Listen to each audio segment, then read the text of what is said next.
আসসালামু আলাইকুম ওরহমতুল্লাহি ওবারাকাতু।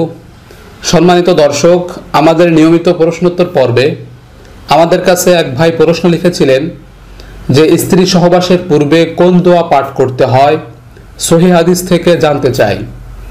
তো সেই ভাইয়ের প্রশ্ন উত্তরে আজকে আমি আপনাদের সামনে সহিহ হাদিস থেকে স্ত্রী সহবাসের দোয়া তুলে ধরার চেষ্টা করব। ওমা তৌফিকি ইল্লা বিল্লাহ। প্রথমে বলছি, আপনি যখন স্ত্রী সহবাসে লিপ্ত হবেন তার পূর্বে আপনাকে একটা দোয়া পাঠ করতে হবে, যে দোয়াটা নবী সাল্লাল্লাহু আলাইহি ওয়াসাল্লাম একাধিকবার শিক্ষা দিয়েছেন।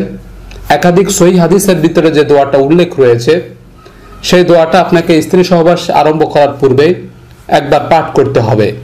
আপনি কেন এই দোয়া পাঠ করবেন? কারণ আপনাদের মিলনের কারণে আল্লাহ রাব্বুল আলামিন আপনাদেরকে যে সন্তান দান করবেন, আপনার স্ত্রীর গর্ভে যে সন্তান থাকবে, সে সন্তান যেন শয়তানের আক্রমণ থেকে হেফাজতে থাকে, সে সন্তানের কোনো রকম যেন খারাপ না হয়, কোনো দুর্ঘটনা যেন সেখানে না ঘটে, শয়তানের আক্রমণ যেন সেখানে না পৌঁছায়, সেজন্য আপনাকে এই দোয়া পাঠ করতে হবে। আর এই দোয়াটা একাধিক হাদিসের ভিতরে আছে।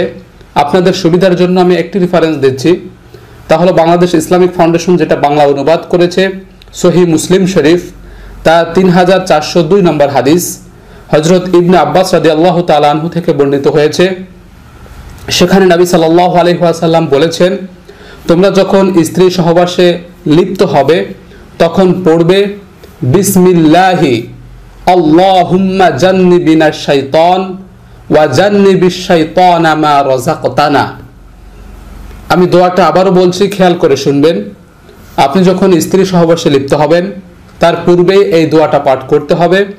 তা হলো বিসমিল্লাহি আল্লাহুম্মা জান্নিবিনাশ শাইতান ওয়া জান্নিবিশ শাইতানা মা রাযাকতানা।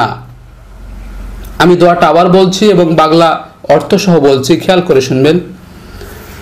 দোয়াটা হলো বিসমিল্লাহি, আমি আল্লাহর নামে শুরু করছি, আল্লাহুম্মা, হে আমার প্রতিপালক, জান্নিবিনাশ শাইতান, আমাদেরকে শয়তানের আক্রমণ থেকে তুমি রক্ষা করো, ওয়া জান্নিবিশ শাইতানা মা রাযাকতানা, এবং আমাদেরকে যা তুমি দান করবে, অর্থাৎ আমাদের মিলনের কারণে যে সন্তান তুমি দান করবে তাকেও তুমি শয়তানের আক্রমণ থেকে রক্ষা করো।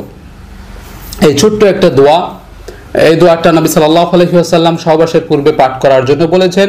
আমরা অবশ্যই এই আমলটা করার চেষ্টা করব। এই আমলটা যদি আপনি করেন তাহলে আপনাদের মিলনের কারণে যে সন্তান আল্লাহ রাব্বুল আলামিন আপনাকে দান করবেন, সে সন্তান শয়তানের আক্রমণ থেকে হেফাজতে থাকবে, আল্লাহ রাব্বুল আলামিন তাকে রক্ষা করবেন। আপনার স্ত্রীর গর্ভে সে সন্তানের কোনো ক্ষতি হবে না ইনশাআল্লাহ। অবশ্যই চেষ্টা করবেন এই দোয়াটা পাঠ করার জন্য। আমি দোয়ার অর্থ এবং বাংলা উচ্চারণ ডিসক্রিপশন বক্সে লিখে দেব, আপনারা সেখান থেকে দেখে দেখে দোয়াটা মুখস্থ করে নেবেন আর চেষ্টা করবেন এই আমলটা কন্টিনিউ করার জন্য।